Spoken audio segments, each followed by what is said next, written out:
Technology has always been pivotal and will play a pivotal role in everyone's individual life or companies that we see out in the world today. Technology is ever growing, it's ever evolving, and it's never going to slow down, so we need to expect change and adapt accordingly. By the year 2030, we know that our relationships between humans and machines are going to be richer, deeper, and far more immersive than they've ever been before. 10 to 15 years ago, we didn't have any digital assistants. We didn't have any applications to implement in our daily lives to remove daily obstacles or tedious tasks, or just to manage workloads. So regardless of stature, size, or location of businesses, everyone has had to undergo a digital transformation.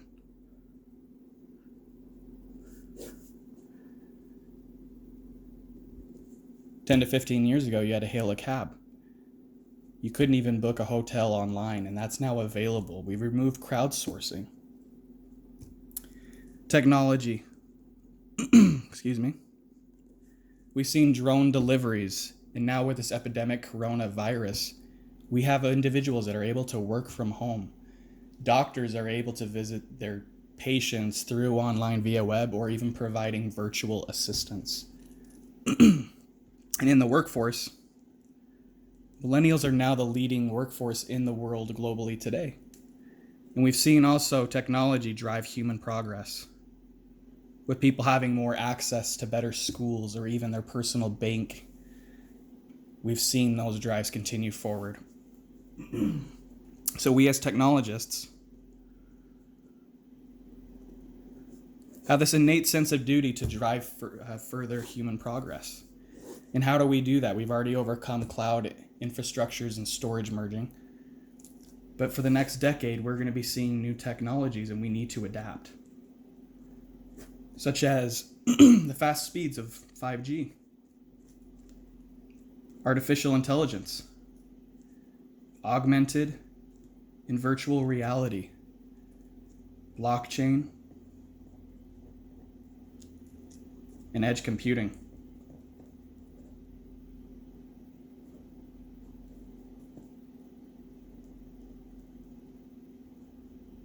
And even though these are exciting times that we know that we need to adapt to in the next decade or so, one of the questions you have to ask yourself is, how ready are you?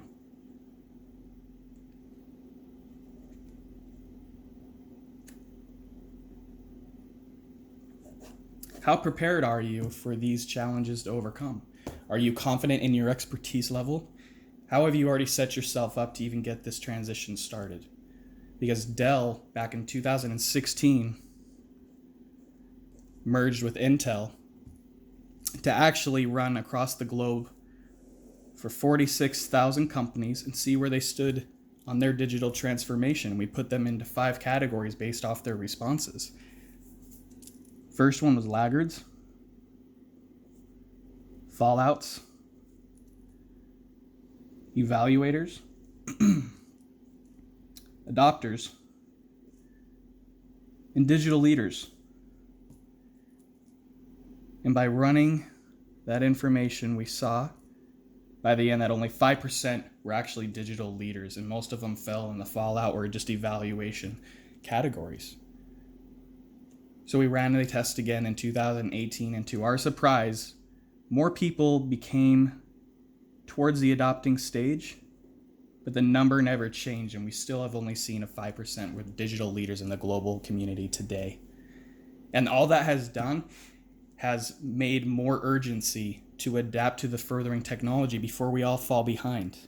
We are still in its infancy, and that's exciting because what we've seen the world already do, what does that mean, what we can eventually do in the future? It's beyond exciting. So what's the main difference between digital leaders and everyone else out there today? There's 4 categories that everyone focuses on. And the first one is the IT department.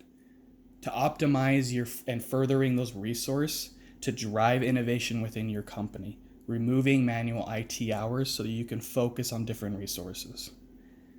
Making it more of a strategic partnership and an agile service delivery system. Next is the workforce.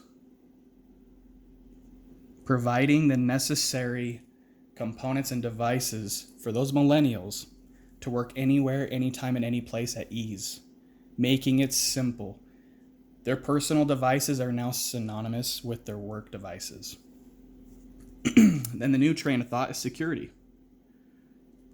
And the ending goal here is to not have it slow you down as it has in the past, because it's more paramount now to protect your data. By using the necessary technology, this is going to maintain peace of mind, and it's actually going to speed up the productivity within your own company. And that's all used by using the necessary applications, which ties everything in together. With the necessary applications, you can work from home. You have outbound management. But this makes it easier for your workforce, for the millennials who want to stay there, and you can retain and maintain your talent and drive that into your future of the company, making it easier on your IT department to make everything seamless between man and machine. And then overall, that's the correct applications to make sure that the security is in no danger. So this is why Michael Dell created Dell Technologies, to make sure that you have a one-stop shop and end-to-end from the edge to the core to the cloud solution for companies such as yourself. So this way you can reduce cost for your IT, pleasing your workforce, and like I mentioned before, furthering the talent within your company and retaining it, making sure the peace of mind never leaves for security and helps accelerates the agility with your company. And not only having the correct applications, but by getting ahead of this curve, it will help you further adapt to the oncoming technology so you don't fall behind.